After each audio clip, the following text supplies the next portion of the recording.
Ẹ káàsán, ẹ kúrọ̀lẹ́, ẹ káàárọ̀, ẹ káalẹ́ sí gbogbo ọmọ kóòtù òjìrè pátápátá ní orílẹ̀-èdè ayé. Orúkọ tèmi ni Olorì in the building. And today we're going to be differentiating between different tribal marks we have within the Yoruba race. The topic for today is different types of tribal marks within the Yoruba Ethnic Group by Olorì in the building. Today is June 8th, 2023. Contrary to a lot of people's beliefs that tribal mark is a form of deformation or a form of scarification, it is absolutely not. Within the Yoruba culture, we are very, very highly intellectual and very artistic. I even think to myself, could the body be a form of an art Canva? I mean, a lot of these marks are very accurately shaped, intentional, and you could tell it is a mark of identification.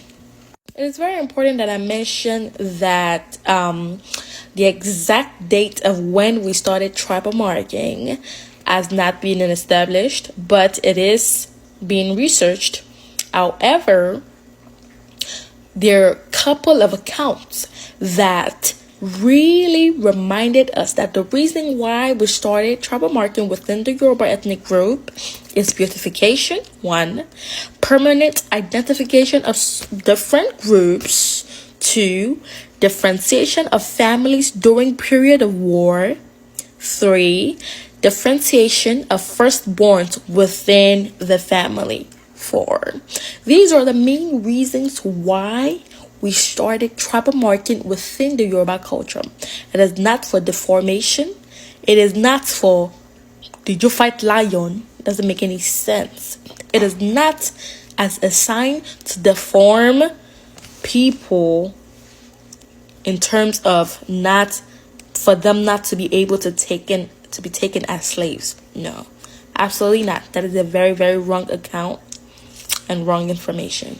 Of course, we know that Yoruba people originated from Ile-Ife. That is where we originated from, and that is the land of our ancestry. Yoruba ethnic group have several ethnic subgroups. Within these subgroups, we have about 22 tribal marks and counting, right? But I researched only 6, and these 6 are highly solid and they're very informative, so stay tuned. And the first one we're going to be dealing with is Kwele. Kwele is known to be horizontally drawn. You can see that in the picture. And for example, a lot of these marks are very indigenous to different families. And you can see here, for example, Lowake family of Ile-Ife. The first male of Lowake family of Ile-Ife, of any wife, will have Kwele on their face. And that would be how you will recognize, Olorì Ebini Babayi. You know, you could tell because you could see the mark on their face. Immediately, you can identify their position in the family. You see the second one here, Keke Tabi Gombo, Keke or Gombo. This is indigenous to Elupo family of Okesokun in Ile-Ife as well. This is being drawn to the first female child of each wife. That means you wouldn't see this type of marking in any other gender than the women, in the family. The first lady born by the wife in the family, in this particular family. So not only are these marking indigenous to certain families, they're a form of identification, and could even be a form of gender identification also, but that's just going forward. And here we have Abaja. This is called Abaja. Yeah, 4 in the front, 4 at the back. This is given to the firstborn of any family, period. firstborn of the family, period. It doesn't matter if you're a woman or a man, firstborn, period. You can see this one here, another picture of Abaja. Very personal to the first child of any compound. For example, in Ilefe, there's a Timi compound. Timi compound is the name of the family, and it is very personal to any first child in that family. So Abaja is what we call it. Oh, this is my favorite, gombo. This is called gombo. This is from Agari down, like that. And this is very personal to me because my mom is from Ogbomoso, so this is like my family here. So I will just read this excerpt for you. Gbogbo àwọn ìlà ojú wọ̀nyí láti èkíní dé ẹ̀kẹfà, from the 1st to 6th that I just explained. Wọ́n wọ́pọ̀ láàrin àwọn Ọ̀yọ́, Ìbàdàn, Ògbómọ̀ṣọ́, Ẹdẹ, Ìwó, àti Òṣogbo.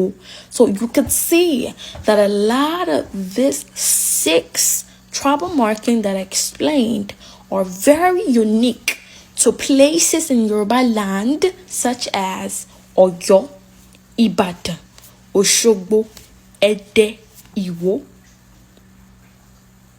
Ọ̀ṣun as well, because Ile-Ife is Ọ̀ṣun. So this is part of our tradition. This is our tradition. This is our culture. And this ought to be respected.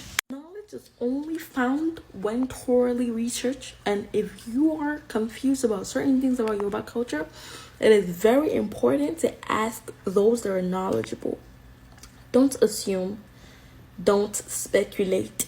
Don't try to change history. Don't try to distort history. It makes 0 sense, and it's very counterproductive, especially damaging to the coming generation. 0 sense. Very disrespectful to the indigenous people of Yoruba land. Orúkọ tèmi ni Wura in the Bureau. And if you have any type of inquiry, email wurainthebureau@gmail.com. Follow me on Twitter, YouTube, TikTok on here, and Instagram as well. This book is available, but you have to ask for an inquiry. So email if you're interested. And thank you very much for watching. Orúkọ tèmi ni Olorì, Wura in the Bureau. Stay happy, stay positive, and always seek for more knowledge. Ó dàbọ̀.